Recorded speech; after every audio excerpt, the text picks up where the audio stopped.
students, welcome to Emmanuel Bundi, August 2020, day 4, class 7, subject mathematics, chapter 5, lines and angles. कल तक हमने question number 5 तक किया था. आज हम आगे क्वेश्चन नंबर 6 से करने शुरू जा रहे हैं. 6 कहता है in the given figure angle 1 and angle 2 are supplementary angles. Figure में आपको एंगल 1 और एंगल 2 दोनों क्या दे रखे हैं? सप्लीमेंट्री एंगल्स दे रखे हैं. If angle 1 is decreased, what changes will take place in angle 2 so that both the angles still remain supplementary. इसने कहा कि इस फिगर को देखिए,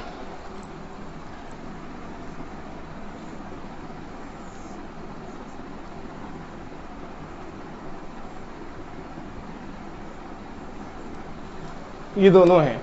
अब ये एक एंगल 1 है और ये एंगल 2 है, दोनों मिला के सप्लीमेंट्री बनाते हैं. इसका मतलब angle 1 plus angle 2 equals to 180 है.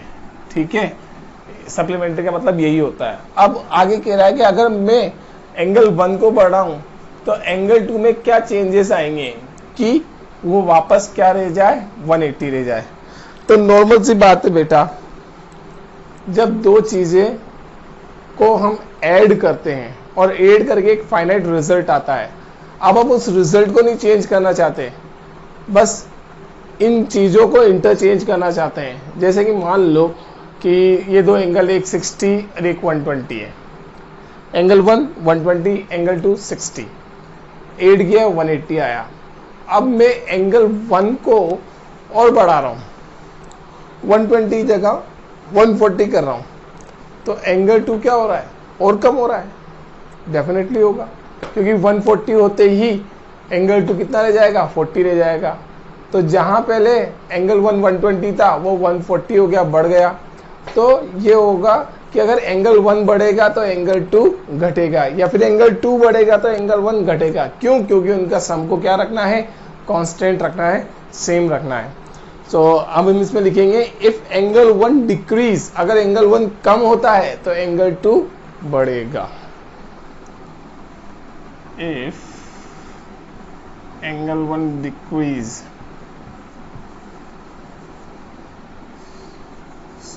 then angle 2 increases.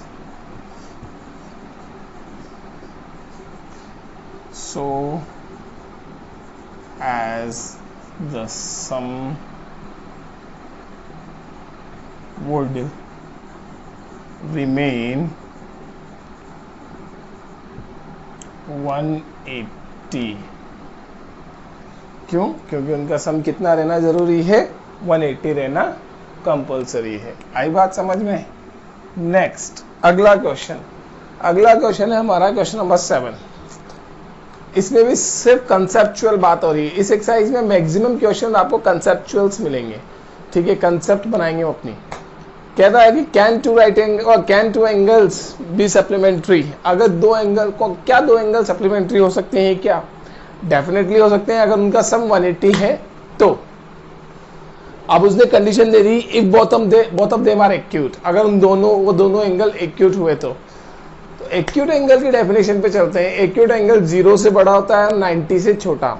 अब हमें ग्रेटेस्ट एक्यूट एंगल ले लेते हैं. ग्रेटेस्ट एक्यूट एंगल लिया हमने 89, और दूसरा भी ग्रेटेस्ट ले लो 89. 89 प्लस 89 करो, कितना आ रहा है? 178. क्या ये 180 के बराबर है? नो. अगर ये 180 के बराबर नहीं है तो no, they can't form, not supplementary.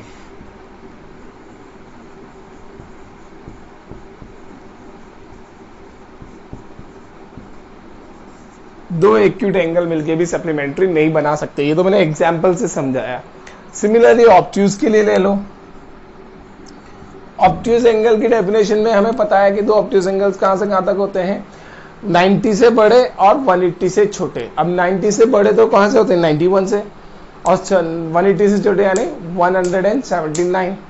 अब 179 तो मैं ले नहीं सकता, क्योंकि दो एंगल 179 लूंगा तो डेफिनेटली उनका सम 180 से बड़ा तो आएगा. तो चलो क्यों ना सबसे छोटे ऑब्ट्यूज एंगल ले लेते हैं। सबसे छोटे ऑब्ट्यूज एंगल्स का सम देखते हैं। 91 प्लस 91, ये आ गया 182। स्टिल एग्जैक्ट 180 नहीं आया। एग्जैक्ट 180 आता है तभी सप्लीमेंट्री होता है। इसका मतलब ये मिलके भी क्या नहीं बना रहे, आपका सप्लीमेंट्री नहीं बना रहे, तो नॉट सप्लीमेंट्री।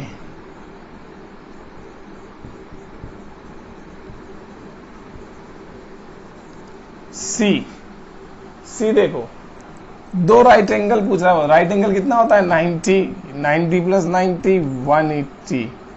Yes, supplementary.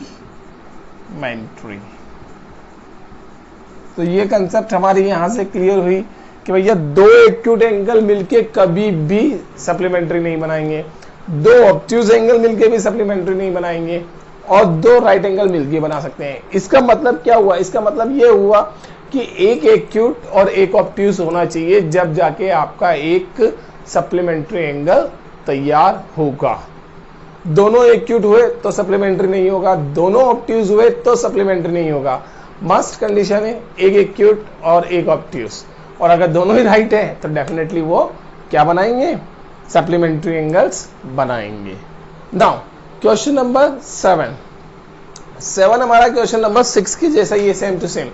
इसने कहा है कि अगर हमारा एंगल है वो 45 से बड़ा है, an angle is greater than 45, it's complementary angle greater than 45, equal to 45 और लेस देन 45। एक एंगल है जो 45 से बड़ा है, अब उसका कंप्लीमेंट्री क्या होगा, 45 से बड़ा है, 45 से छोटा है, या 45 के बराबर।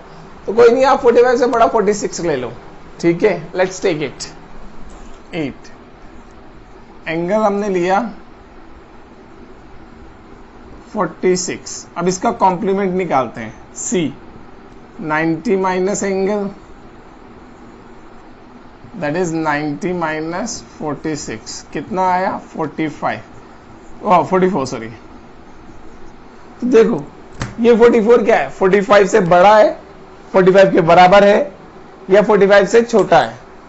Definitely it is less than 45। इसका मतलब क्या हुआ, इसका मतलब ये हुआ कि अगर आप कोई कॉम्प्लीमेंट्री एंगल लेना निकाल रहे हो और उसके हाफ से बड़ा एंगल है, एंगल क्या है हाफ से बड़ा, तो उसका कॉम्प्लीमेंट क्या होगा, हाफ से छोटा। आई बात समझ में? इसका रिवर्स भी देख लो, अगर एंगल कॉम्प्लीमेंट्री के हाफ से छोटा है, इट मींस अगर एंगल हमारा होता 45 से छोटा तो इसका कॉम्प्लीमेंट क्या होता 45 से बड़ा। बिल्कुल ध्यान से समझो, जल्दीबाजी नहीं, आराम से समझो इस क्वेश्चन को। अगर आपका एंगल कॉम्प्लीमेंट्री एंगल के हाफ से बड़ा है, यानी कॉम्प्लीमेंट्री कितना होता है 90, उसका हाफ कितना हुआ 45, ठीक है। अब उससे बड़ा है तो उसका कॉम्प्लीमेंट क्या होगा 45 से छोटा, ओके।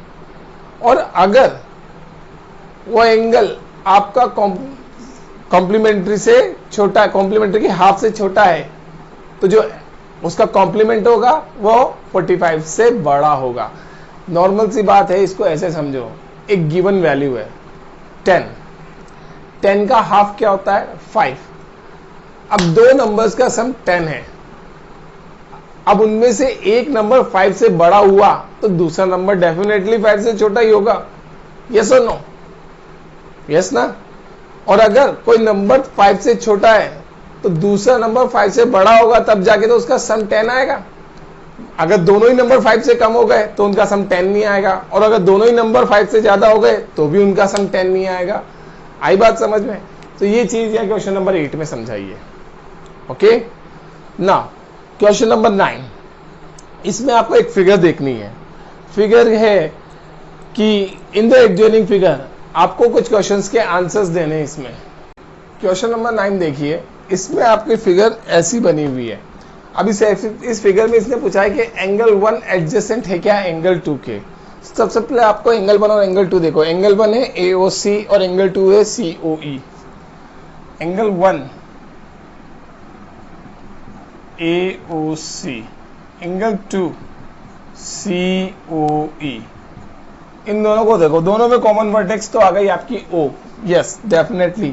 पहली कंडीशन क्या है, कॉमन वर्टेक्स ओ। दूसरी कॉमन आर्म है सी ओ, भाई ए ओ सी में भी सी ओ आ रही है, सी ओ ई में भी सी ओ आ रही है, तो ओ सी आपकी कॉमन आर्म हो गई। और कॉमन आर्म के दोनों तरफ साइड्स हैं, यस, तो ये आपका क्या है, एडजेसेंट एंगल है। Angle 1 and angle 2 are adjacent.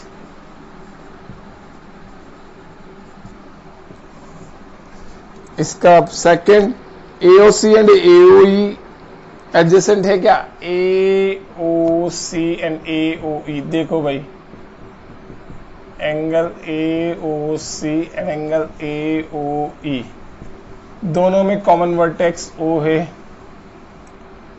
Common arm AO है। अब ध्यान से देखो, बात सिर्फ इन दो एंगल्स की हो रही है, AOC और AOE। तो अब AOC और AOE जिनकी कॉमन आर्म AO है, तो इनके AO के दोनों तरफ साइड नहीं है, नहीं है, देख लो, एक तरफ तो है, दूसरी तरफ नहीं है। ये साइड है लेकिन ये दूसरे एंगल की साइड है। आई बात समझ में, ये AOC या AOE में नहीं आ रही है, इसलिए मैं इसको काउंट नहीं करूंगा। सो हम कहेंगे no, these are not adjacent angle.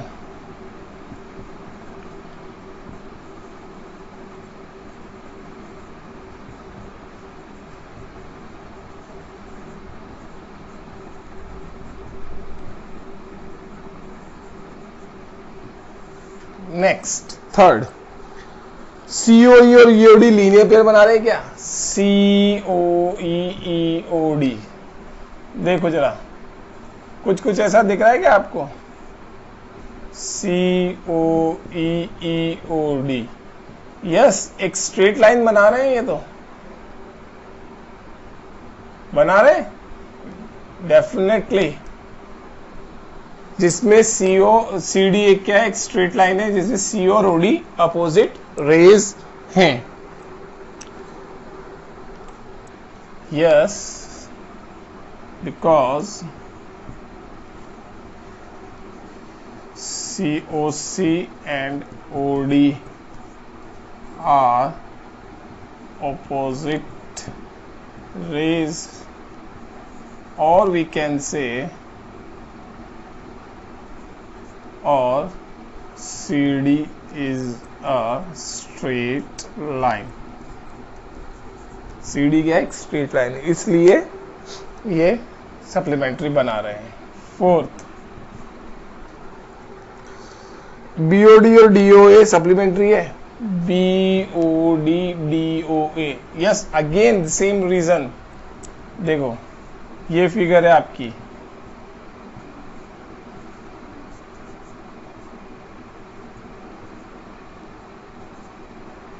same reason, yes, because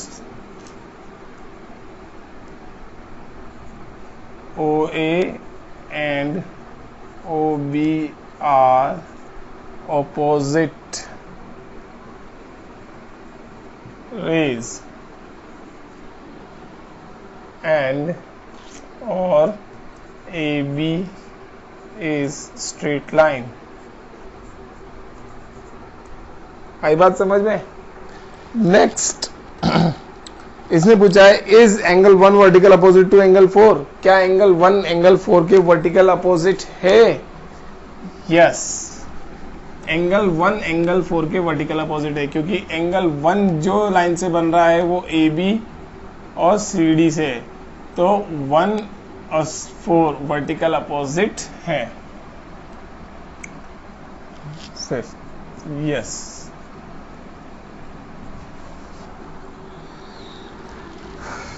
What is the vertical opposite angle of angle 5? 5 का वर्टिकल अपोजिट एंगल क्या है? अब 5 के सामने दो एंगल है 2 और 3, कौन सा वर्टिकल अपोजिट होगा? दोनों का सम इसके वर्टिकल अपोजिट होगा। अकेला 2 5 के वर्टिकल अपोजिट नहीं है, 3 5 के वर्टिकल अपोजिट नहीं है। क्यों? क्योंकि 5 की लाइन जो इससे बन रही है वो पूरी OB तक आती है और ये OC तक आती है, तो ये पूरा एंगल, फुल एंगल इसके क्या होगा, वर्टिकल अपोजिट होगा तो angle 5 equals to angle 2 plus angle 3, or we can say that angle 5 is equals to angle COB, vertical opposite angle. Okay, so that's it. आज के लिए इतना ही, फिर बाकी हम अगले लेक्चर में करेंगे. Thank you students.